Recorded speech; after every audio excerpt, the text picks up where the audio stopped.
जादुई पानी की कहानी। बहुत समय पहले की बात है। भारत के एक सूखे और पिछड़े गांव सोनापुर में लोग पानी की एक एक बूंद के लिए तरसते थे। बरसों से बारिश नहीं हुई थी। खेत सूख चुके थे, कुएं खाली हो गए थे और मवेशी दम तोड़ने लगे थे।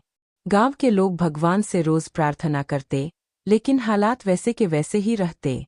इसी गांव में अमन नाम का एक 12 साल का लड़का रहता था। अमन का दिल बहुत साफ था।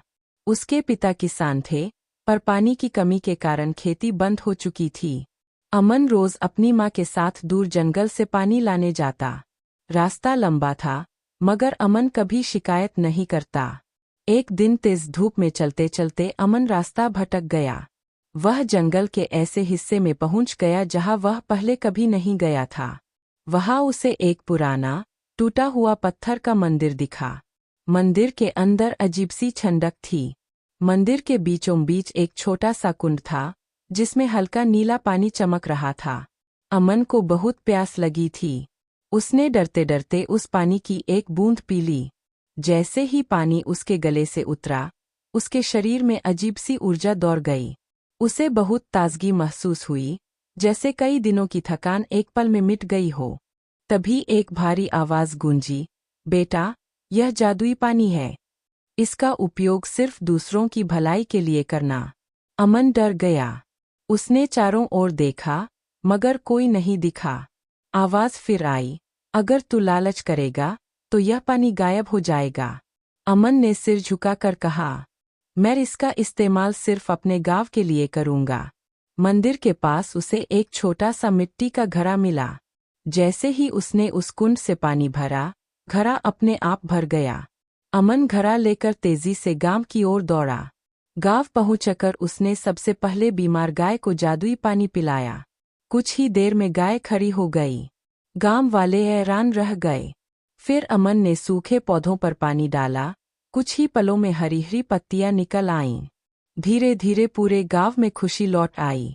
खेत लहलहा उठे, कुएं भरने लगे और बच्चों की हंसी फिर से सुनाई देने लगी। गांव के लोग अमन को भगवान का भेजा हुआ दूत मानने लगे। लेकिन हर कहानी में एक अंधेरा भी होता है। पास के शहर में रहने वाला एक लालची व्यापारी राजवीर सेठ को जादुई पानी की खबर मिल गई। उसने सोचा, अगर यह पानी मेरे पास हो, तो मैं पूरी दुनिया का सबसे अमीर आदमी बन सकता हूँ। एक रात राजवीर अपने आदमियों के साथ गांव पहुंचा और अमन को धमकाने लगा, घड़ा मुझे दे दो, वरना अंजाम बुरा होगा। अमन डर गया, लेकिन उसे मंदिर की आवाज याद आई। उसने कहा, यह पानी बेचने के लिए नहीं है, यह सबके लिए है। राजवीर ने जबरदस्ती घड़ा छीन लिया और हंसते हुए बोला, अब देखो मेरा जादू। जैसे ही उसने पानी को सोने में बदलने की कोशिश की, पानी का रंग बदल गया। घड़ा टूट गया और सारा पानी जमीन में समा गया। जोर की हवा चली और राजवीर बेहोश होकर गिर पड़ा। उसी पल आसमान में बादल घुर आए। कई सालों बाद सोनापुर में जोरदार बारिश हुई। सूखी ज़मीन फिर से जिंदा हो उठी। राजवीर को जब होश आया, तो उसने अपनी गलती समझ ली। उसने अमन से माफी मांगी और गांव की मदद करने का वादा किया।